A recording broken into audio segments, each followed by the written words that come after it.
अस्सलाम वालेकुम, my name is Abdul Ahad from platform of excellence online. आज का जो हमारा टॉपिक है वो है बर्नौलीज़ इक्वेशन।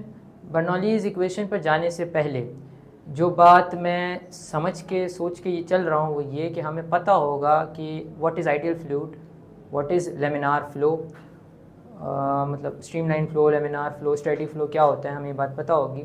और हमें इक्वेशन ऑफ कंटिन्यूटी का भी कुछ हद तक आइडिया होगा कि वो भी क्या होता है।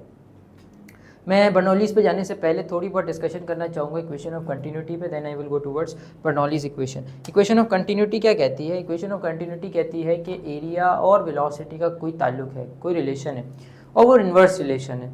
इसकी एग्जांपल डेली लाइफ में जो हमें नज़र आती है जहाँ बर्नौलीज़ इक्वेशन बड़े अच्छे से काम करता है वो है पाइप, जिसमें हम पानी भरते हैं। जो रबर का पाइप होता है हमारे पास, अगर हम उसके आगे हाथ रख देते हैं तो पानी बड़ी तेज़ी से निकलता है। यानी कि मैंने एरिया कम कर दिया, वेलोसिटी बढ़ गई। लेकिन जैसे ही मैं उंगली हटा देता हूँ पानी नॉर्मल स्पीड पर गिरना शुरू कर देता है। यानी कि एरिया बढ़ गया, वेलोसिटी कम हो गई, एरिया कम हो गया, वेलोसिटी बढ़ गई। So this is equation of continuity. Now what is Bernoulli's principle? और Bernoulli's principle is very simple. वो कहता है कि भाई वेलोसिटी और प्रेशर का भी कोई रिलेशन है। वेलोसिटी बढ़ा दोगे प्रेशर कम हो जाएगा, वेलोसिटी कम कर दोगे प्रेशर बढ़ जाएगा। पार्टिकल्स की बात कर रहा हूँ कि अगर हम उनकी वेलोसिटी के साथ डील करें तो प्रेशर खुद ब खुद अल्टर होना शुरू हो जाएगा। इसकी जो एग्जांपल नज़र आती है डेली लाइफ में वो है प्लेन का टेक ऑफ करना। जब एक प्लेन रनवे पे आता है और टेक ऑफ करने की सोचता है उस वक्त होता क्या है, जब वो मूव कर रहा होता है तो एयर के पार्टिकल जो कि ये बेसिकली ज्योमेट्री इस तरह डिज़ाइन की जाती है एरोप्लेन के विंग्स की कि जब पार्टिकल उस विंग के पास आता है एयर का, तो जो पार्टिकल विंग के अपर सरफेस से गुजर रहा है वो as compare to beneath one ज़्यादा ट्रैवल करता है, उसकी वेलोसिटी बढ़ जाती है तो प्रेशर कम हो जाता है। और जो पार्टिकल उसके नीचे जा रहा है, उस कर्व सरफेस उस विंग से नीचे जा रहा है, बीनीथ द विंग जा रहा है, उस जगह पे वेलोसिटी कम होती है, प्रेशर बढ़ जाता है। जैसे जैसे वो मूव करता है प्रेशर, चूँकि जब प्रेशर इतना हो जाए कि वो उस एयरक्राफ्ट के वेट से ज़्यादा हो जाए तो वो लिफ्ट करना शुरू कर देता है और वो उड़ना शुरू कर देता है। This is how Bernoulli's equation plays its role on taking off the aeroplane. तो एरोप्लेन की टेक ऑफ में भी बर्नौलीज़ प्रिंसिपल का, एक बर्नौलीज़ इक्वेशन का एक कमाल है। साथ ही साथ हमारी जो हम बात करें, अगर हम फिल्टर पंप्स की बात करें, बर्नौलीज़ प्रिंसिपल वहाँ भी चाहिए हमें। तो ये सब के सब जो हैं बर्नौलीज़ इक्वेशन की जो है एप्लीकेशंस हैं जो हम डेली लाइफ में देखते हैं। बर्नौलीज़ इक्वेशन की हमने ऑलरेडी जो है स्टेटमेंट पढ़ ली, वो ये है कि the velocity of a fluid is high the pressure is low. Velocity बढ़ गई, प्रेशर कम हो गया, एंड वाइस वर्सा। अगर प्रेशर हाई है तो वेलोसिटी लो हो जाएगी। इसको समझने के लिए हमने कहा कंसीडर करते हैं एक पाइप को जिसका डायमीटर है कुछ ना कुछ, और वो उसकी एलिवेशन चेंज हो रही है, H1 से वो H2 की तरफ जा रहा है। हमने कहा कुछ स्मॉल मास जिसकी डेंसिटी रॉ है वो इससे फ्लो कर रही है। अब हम यहाँ आ जाते हैं, इसकी फिगर को समझने की कोशिश करते हैं। यहाँ देखें, हमने कहा कि एक पाइप है जो H1 पे है, उसकी एलिवेशन दूसरी H2 पे है। यहाँ से फ्लूइड फ्लो करता है, मूव करके ऊपर आता है और यहाँ से बाहर आ जाता है। इस स्मॉल डिस्टेंस को हमने कहा जहाँ पार्टिकल मूव कर रहे हैं डेल x1, और इस स्मॉल डिस्टेंस को जहाँ पार्टिकल मूव कर रहे हैं इसको हमने कहा del x1। A1 is the area of this inlet and A2 is the area of this inlet. मैं लिख लेता हूँ यहाँ पे A2, this is A2 is the area of this outlet जहाँ से फ्लूइड बाहर की तरफ आ रहा है। नाउ अगर मैं इसके वर्क डन को सॉल्व करना शुरू करूँ और मुझे कोई कहे कि भाई इसके टोटल वर्क डन को कैलकुलेट करो, तो आई विल से कि बड़ा सिंपल है, W1 plus W2। But again work done बराबर होता है F.S के। मैं अगर इसको ऐसे लिखूँ तो कोई एतराज़ तो नहीं होना चाहिए हमें। F1 del x1 minus F2 del x2। देखो F1 का मतलब तो है हम इनलेट की बात कर रहे हैं, यानी कि फ़्लो इनिशियली जब पानी को मुझे पाइप के अंदर या फ्लूइड को पानी पाइप के अंदर हमने भेजना है तो they both have the same direction. Force की डायरेक्शन भी इस तरफ ही है, फ्लो ऑफ द पार्टिकल की डायरेक्शन भी इस तरफ ही है। They have theta zero, F(s) cos theta में थीटा की जगह ज़ीरो रखेंगे तो हमें पॉजिटिव मिलता रहेगा। लेकिन अगर मैं इसकी बात करूँ कि यहाँ क्यों माइनस साइन आया है, देखो flow of the particle is in this direction, पानी अब भी इस तरफ फ्लो कर रहा है, लेकिन जो फोर्स है वो उसकी अपोजिट डायरेक्शन में एक्ट कर रही है। यानी कि जो थीटा है वो नेगेटिव, थीटा जो है वो कहेंगे 180 डिग्री, और cos 180 माइनस 1 के बराबर होता है। उस वजह से यहाँ पे माइनस साइन आता है। अब अगर मैं एक बात और आपसे इस पे कंफर्म करूँ, अगर मुझे ये पता चल जाए कि what is F1 is force at inlet, जो इनलेट पे फोर्स है। सो मैं इसकी जगह ये लिख सकता हूँ P1 A1 del x1 minus P2 A2 del x2। क्यों लिखा मैंने इसको भी यहाँ साइड पे हम बना लेते हैं कि देखो F बराबर P बराबर होता है, प्रेशर बराबर होता है फोर्स अपॉन एरिया के। सो मैं इसको इस तरह भी लिख सकता हूँ कि pressure area is equals to force, कि प्रेशर और एरिया जब मल्टीप्लाई होंगे तो मुझे फोर्स मिलेगा। तो मैंने इस F की जगह F1 की जगह लिख दिया P1 A1 और F2 की जगह लिख दिया P2 A2। Now this equation will becomes, अगर मैं गौर से देखूँ A1 डेल x1, ये मिलके मल्टीप्लाई होंगे तो मिल जाएगा change in volume, minus P2 again A2 del x2 multiply होंगे तो मुझे मिल जाएगा चेंज इन वॉल्यूम। अब इन दोनों से मैंने किसको कॉमन ले लेना है, मैंने इन दोनों से चेंज इन वॉल्यूम को कॉमन ले लेना है। तो यहाँ से मुझे टोटल वर्क डन की इक्वेशन मिली, जिसको मैं काम करता हूँ इक्वेशन नंबर 1 कह देता हूँ फॉर नाउ। हम इसको फिलहाल इक्वेशन नंबर 1 कह देते हैं। अब अगर मैं for change in kinetic energy भी सॉल्व करना शुरू करूँ साथ साथ, for change in kinetic energy, kinetic energy के चेंज की बात करूं तो काइनेटिक एनर्जी का चेंज निकालने के लिए मुझे क्या करना पड़ेगा, 1/2, बल्कि इसको और आसान कर लेते हैं कि काइनेटिक एनर्जी एट पॉइंट 2 यानी कि outlet minus kinetic energy at point 1 यानी कि इनलेट, दोनों को माइनस करेंगे तो हमें हमारा आंसर मिल जाएगा। अब काइनेटिक एनर्जी का फॉर्मूला होता है 1/2 mv²। चूँकि मैं 2 की बात कर रहा हूँ मैं दोनों के साथ 2 लिख देता हूँ, माइनस 1/2 m1 v1²। चूँकि मैं पहले की बात कर रहा हूँ काइनेटिक एनर्जी 1 की बात कर रहा हूँ तो it will become m1 v1²। सो हम यहाँ तक पहुँच गए, काइनेटिक एनर्जी बराबर है 1/2 m2 v2² minus 1/2 m1 v1²। अब अगेन अगर मैं बेसिक फिजिक्स के बारे में पूछूँ, डेंसिटी बराबर होता है मास अपॉन वॉल्यूम के। यहाँ से मैं लिख सकता हूँ rho v is equals to mass, ठीक है।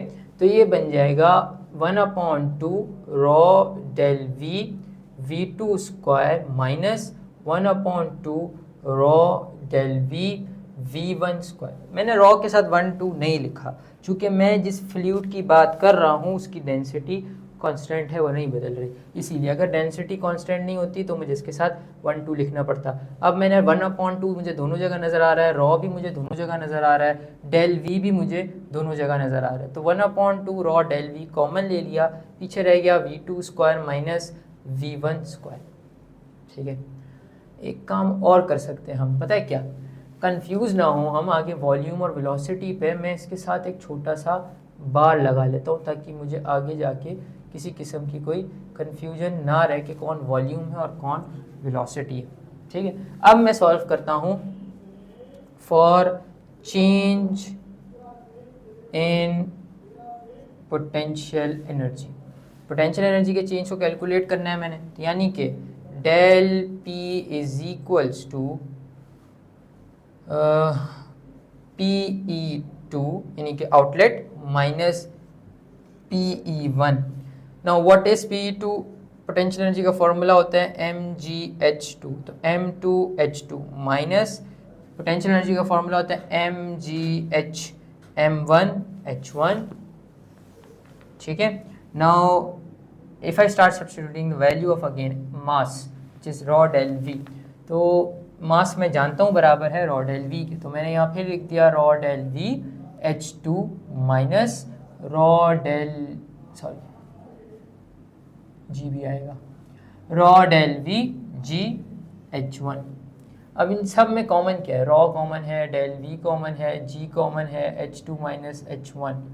This is our change in potential energy and I am calling this equation number 3।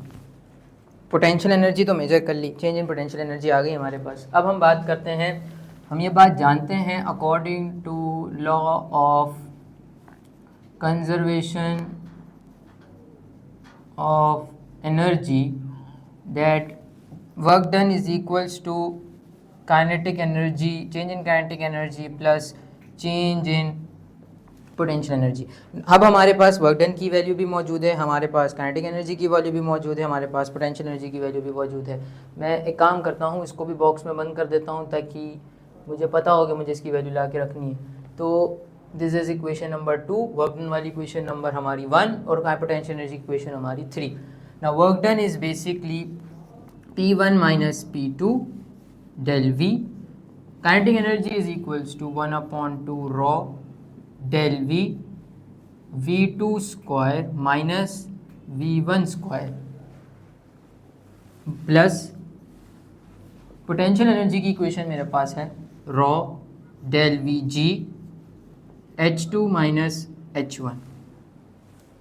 अब अगर मैं गौर करूं तो इन दोनों में से डेल वी कॉमन आ रहा है, तो कॉमन निकाल लेते हैं। यहाँ पे पीछे मिला मुझे P1 minus P2 del V is equals to, del V common आ गया, पीछे रह गया 1 upon 2 rho V2 square minus V1 square plus rho g H2 minus H1। ठीक है, रॉ डेल वी से रॉ डेल वी को हम कैंसिल कर लेते हैं, पीछे रह गया P1 minus P2 is equals to 1 upon 2 rho V2 square minus V1 square plus rho g H2 minus H1। अब एक काम करते हैं, ब्रैकेट्स को मल्टीप्लाई कर लेते हैं, थोड़ा बहुत रिजॉल्व कर लेते हैं। P1 minus P2 is equals to 1 upon 2 rho V2 square minus 1 upon 2 rho V1 square plus rho g H2 minus rho g H1। Now do one more thing, हम एक काम करते हैं, 1 वाली टर्म्स को एक तरफ जमा करते हैं, 2 वाली टर्म्स को एक तरफ जमा करते हैं। अगर मैं गौर करूं तो ये एक 1 वाली टर्म है जो कि माइनस में है, इसको इक्वल्स टू की दूसरी तरफ लाऊंगा तो ये प्लस की बन जाएगी, यानी कि P1 तो ऐसे का ऐसा 1 अपॉन 2 रॉ V1 स्क्वायर, ठीक है, और ये माइनस में, ये भी इक्वल्स टू की दूसरी तरफ जाएगी तो प्लस बन जाएगी rho GH1 is equals to, ये माइनस का P2 इज इक्वल्स टू की दूसरी तरफ जाएगा, it will basically becomes P2 1 upon 2 rho V2 square plus rho GH2। अब देखो ये जो हमारे पास इक्वेशन बनी, ये जो पूरी इतनी बड़ी इक्वेशन बनी, ये पूरी की पूरी इक्वेशन कहलाती है Bernoulli's equation.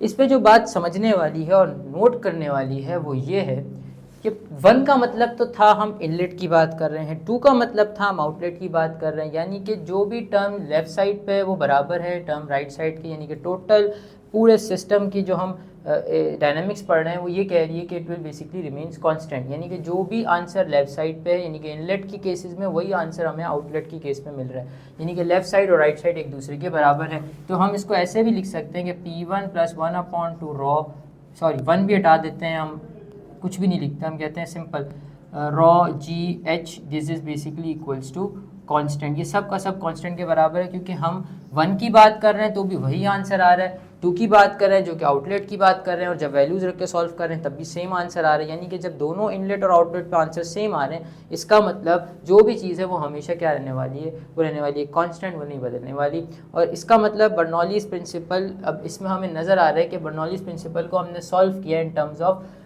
Terms of using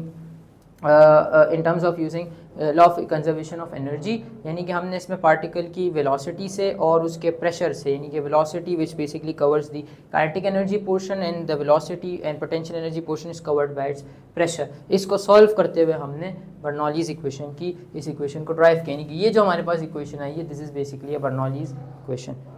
आज के लिए इतना ही, मिलते हैं नेक्स्ट वीडियो में। एक्सीलेंस ऑनलाइन को सब्सक्राइब करें। अल्लाह हाफिज़।